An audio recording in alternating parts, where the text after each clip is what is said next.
Before I start this video, I want to clarify what the Doomsday Book is, because if you're not from the UK, or perhaps just didn't bother listening in history classes, you may not know. It's not a book which foretells the end of the world. It is, however, a book completed by 1086, which collected a lot of information about England and its lands.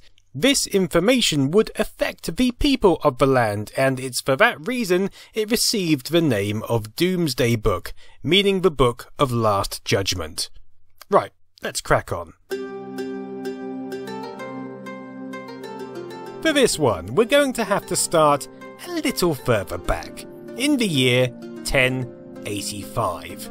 With William the Conqueror now firmly in control of England and most of Wales, he decided to send men to each corner of his country to find out exactly how his land was being used and who occupied it.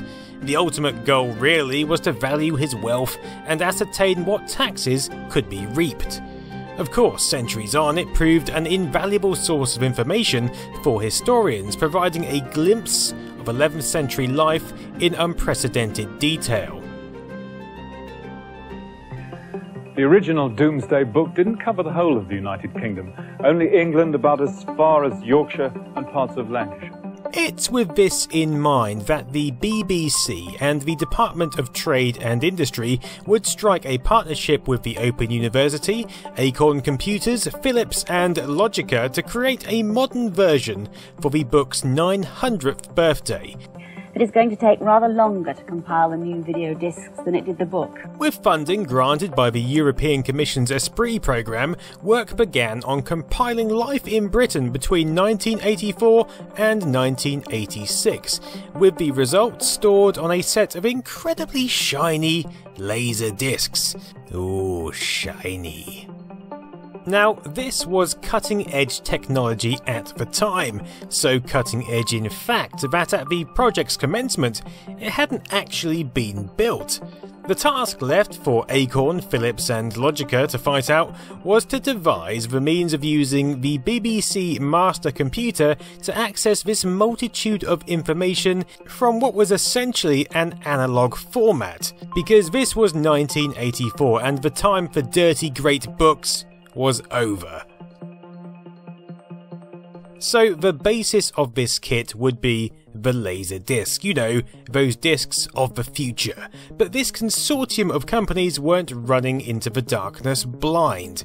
In 1982, LaserDiscs such as David Attenborough's Video Book of British Garden Birds were being produced by the BBC.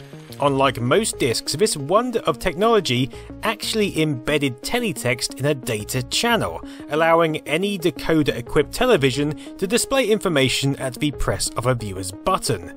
Of course, teletext data has the benefit of being stored in an analogue format, just like LaserDiscs. What Acorn needed was the ability for their computers to not only overlay and navigate LaserDisc information, but retrieve digital data that could be used by the computer as well. There were VIS systems which used LaserDisc or even VHS cassettes alongside a floppy disk for data, but these were nowhere near large enough in size.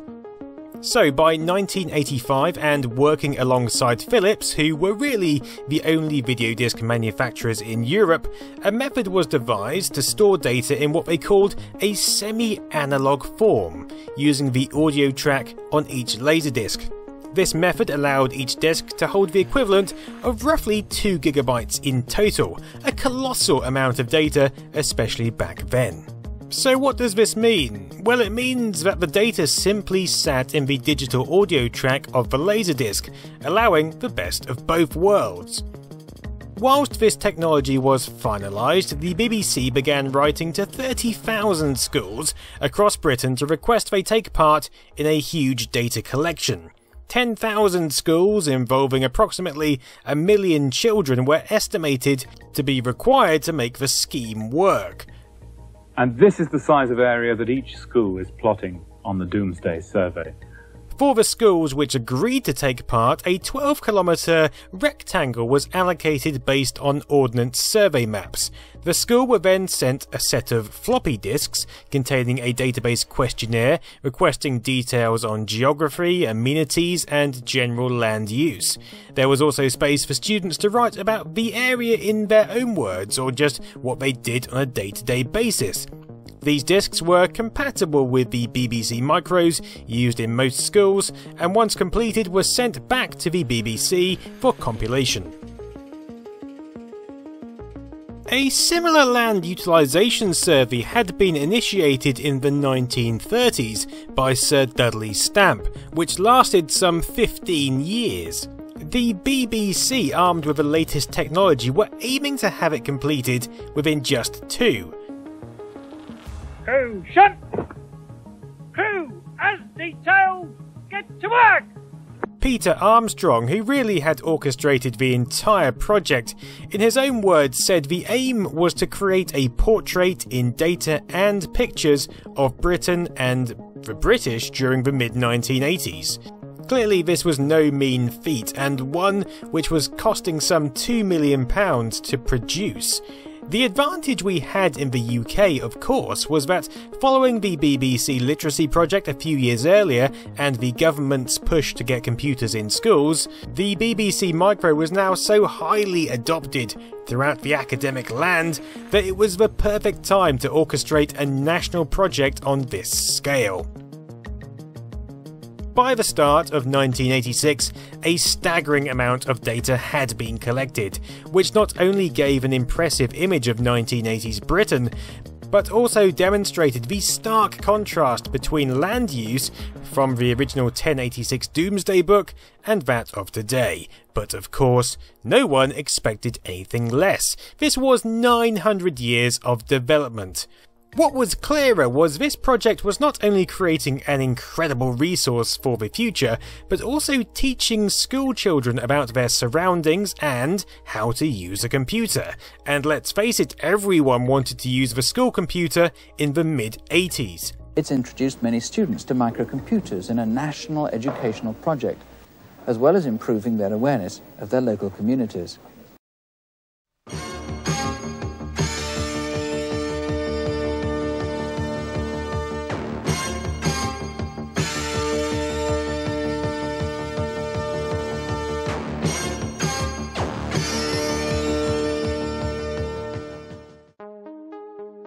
By the end of 1986, Project Doomsday was complete, and it really culminated in this.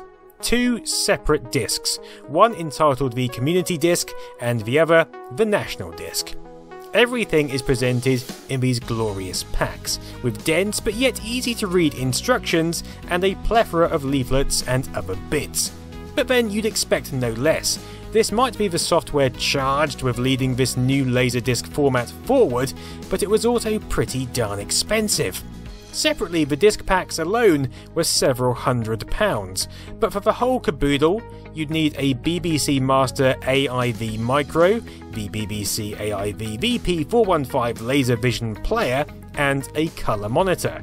This setup would set you back a cool £5,156.75 including VAT. That's almost £15,000 in today's money, or roughly $20,000. Now that's no small sum for a school to fork out. Although, if a school already had a 128K BBC Master and monitor, it could be upgraded using a kit instead. But even still, at more than twice the predicted costs, the government really had no choice but to subsidise take-up in order to actually get it into schools and libraries. So what do we get for all that money and hard work? Well, let's start with the Community Disc. Now, each disc is actually a dual-sided LV-ROM format, allowing up to 324 megabytes of data to be stored on each side. That's alongside the analog information we spoke about earlier, which translates to 54,000 video frames. So this clever format actually allows either video and data or video and audio to exist simultaneously at any point.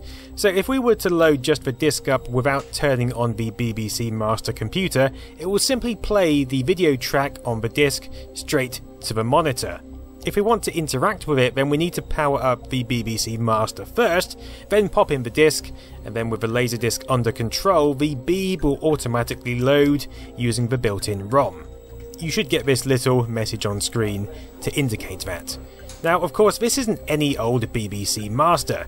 The AIV microcomputer contains an additional 65C192 coprocessor, a SCSI interface, the video filing system ROM for reading the data, and also the ability to receive input from this.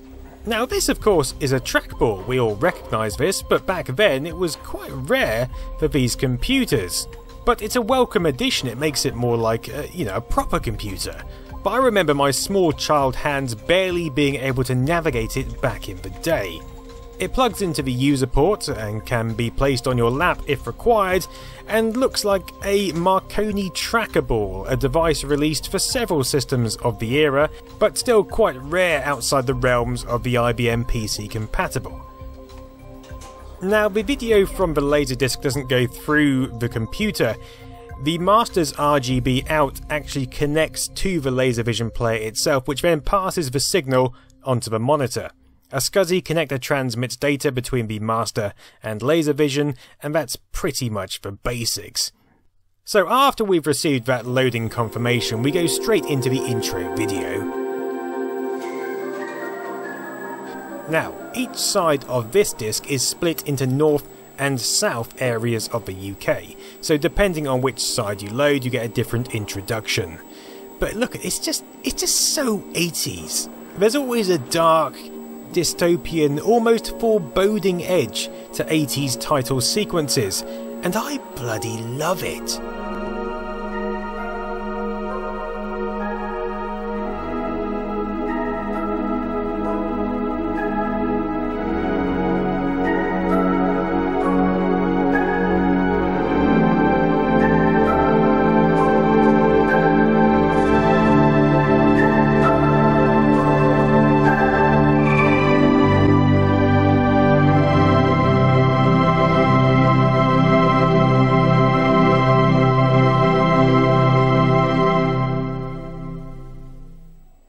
From there, the interface is the same on both sides of the disc. We can explore the entire area of Britain, zooming in on areas of the Ordnance Survey map, zooming out,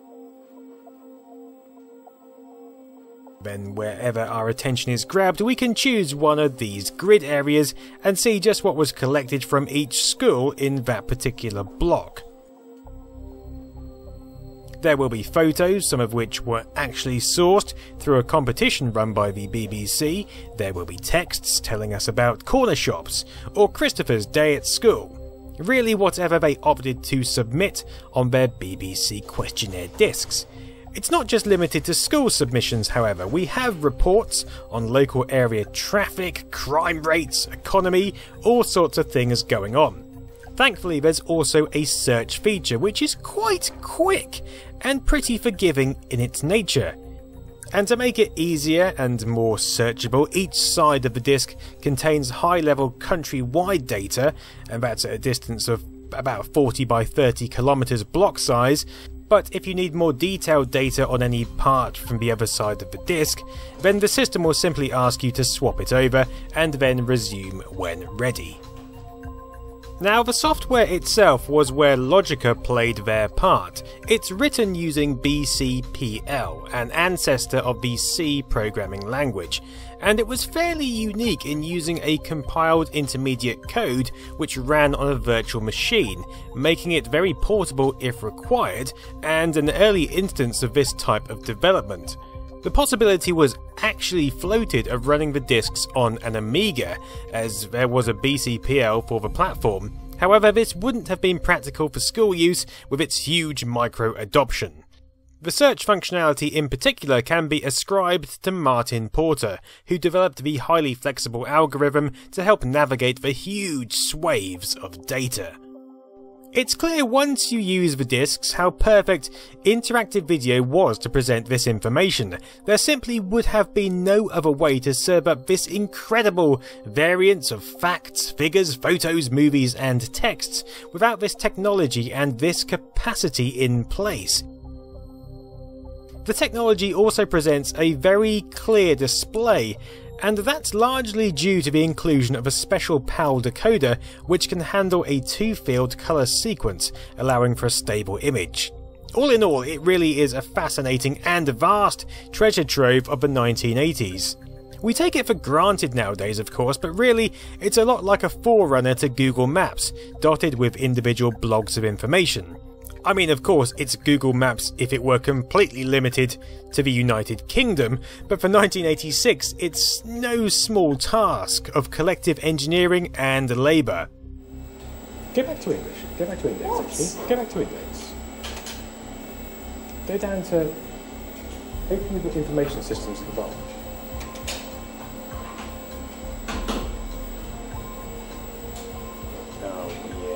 BBC B computers. Oh, St. Paul's. That was primary school of St. Peter's. Was it? Okay, let's move on to the National Disc. Now this is by far my favourite. Side B is filled with video clips and images of all things 80s, mostly news reports and all in chronological order. At the Pilgrim's Cathedral, the additional blessing of spring sunshine as Dr. Runcie walked to the west door to announce his arrival in traditional style.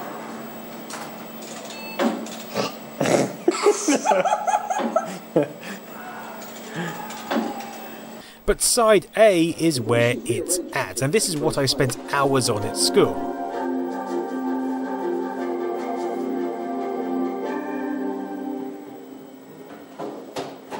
You start off in a gallery. The gallery is sectioned into different topics such as sport, daily life, consumerism and royal heritage.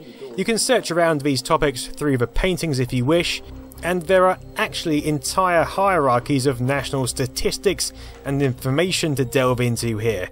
As you drill down deeper on each one, you can find texts about society, the economy, holiday destinations, the environment. You can overlap statistics onto maps. It's pretty impressive. There's a lot going on. But as you walk around in this first-person perspective, you quickly notice doors which lead outside. And yes! You can walk out of them. Look at this, this is amazing. Walk down every way. Google Earth 80 style. It's incredible. Oh look, you get on that part. So is this round a museum? This is, yeah, this you start in the Brecon Museum, and then you kind of just wander out anywhere, like this is just like a dirt path to nowhere. I was going to say, it looks a bit like somewhere where you'd fly to, doesn't it? Yeah. Not that I've ever done anything like that, you wouldn't understand. Where you end up is a variety of destinations from across the UK, but the beauty is you can actually walk around them just like you can in Google Street View. Look, here's Brecon, a town in mid-Wales, and you can walk down the street, turn around, walk back, and even enter houses where you might confront a nun, perhaps, for some reason. What's she doing? What's she up to? She looks like she's busy. Or you can go to a shop and greet the shopkeeper.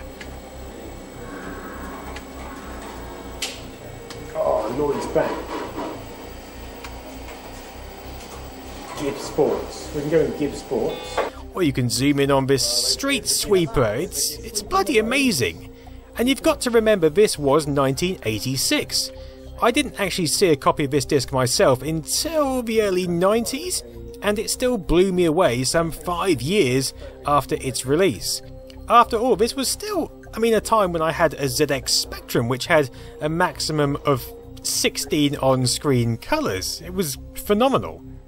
Now, these walks are called surrogate virtual walks, and they're not unique to the Doomsday Project. In fact, a few further discs released by the BBC, including the Eco disc, contain their own virtual walks. That one is around and even across the middle of a lake. close up of some trees. Just in case trees have changed in the future. But what is the same is how these walks were captured. Clearly there wasn't a Google car driving around with a huge spinning camera on top. No, back in the mid-80s this was all accomplished on foot using a video camera. Still images were then grabbed and converted from tape to LaserDisc format for our viewing pleasure. Although there aren't that many destinations, it's still pretty mind-boggling. You can even walk around inside a block of flats if it takes your fancy, and you want to experience the grimness of 80s Britain. He's thinking, what the hell is that guy doing taking pictures of me?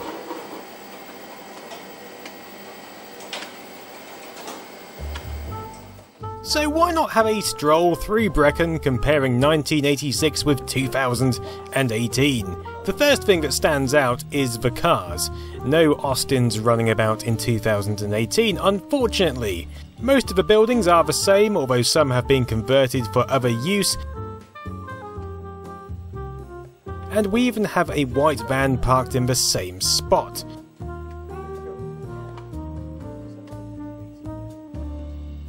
No confused teenager walking past this time, however.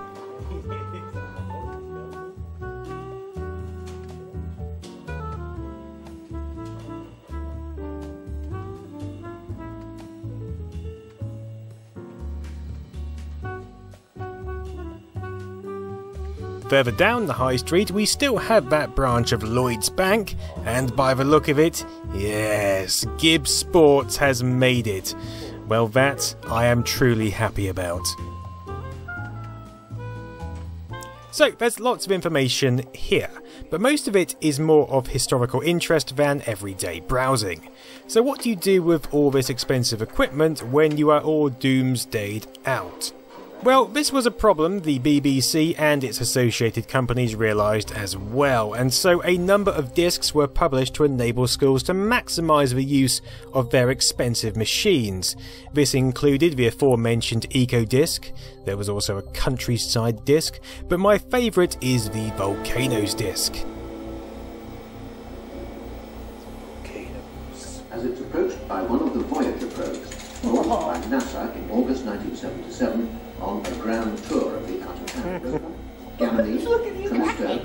It's amazing.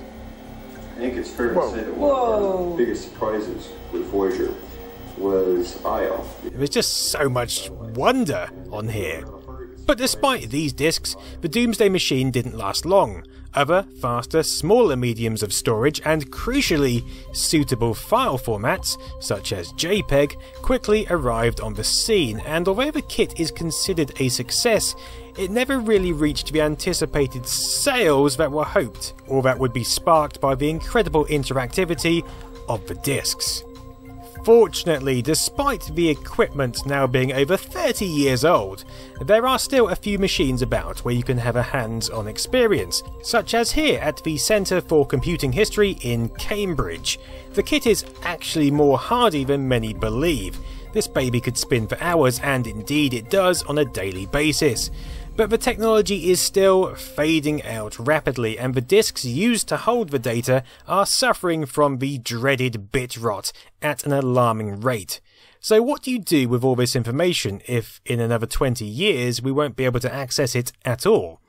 Well, that's where preservation projects come in, and thankfully a great deal of effort has been made to ensure the contents of the Doomsday discs remain with us. At the launch of the Digital Preservation Coalition in 2002, Lloyd Grossman held up a Doomsday video disc to highlight the issue of digital obsolescence, and plans were put in motion to retrieve the data. This resulted in the Chameleon Project, which investigated emulation of the original hardware. Ironically, now the project website can only be accessed via the Internet Archive. But more recently, volunteers including Tim Porter and Jason Fitzpatrick at the Centre for Computing History helped to unpick the data from the original LaserDiscs and put them in a modern format, including the Doomsday promotional disc, which I've shown throughout this video. And Doomsday has made a major technical innovation. because stored on the Doomsday discs, as well as conventional audio-visual information, there'll be enormous quantities of digital data and computer programs. In 2011, the BBC would use preserved data to host Doomsday Reloaded on their website. It wasn't the same as the original experience, of course, but most of the information was there for you to peruse. It has since been moved to the National Archives, where it exists in what I'd call a less than desirable fashion. For example, the 2011 search function is no longer operational. But we still have projects like Doomsday 86, run by Simon Innes and Ian Smallshire, who are aiming to actually preserve the system itself and recreate the experience of the original BBC Doomsday Project on modern hardware. Their website has a huge collection of information on the project, and I'd advise taking a look if you want to stay updated. I'll also pop some other links below which are worth taking a look at. In the meantime, I would advise getting down to the centre of computing history and having a go yourself. You'll probably find me there playing away still. I mean, where else can you get the chance to walk around a 1980s Welsh town? Exactly. Thank you very much for watching this video about the Doomsday Project. There are some more videos here which may take your fancy and other options for you to support me. In any case, I hope you have a great evening.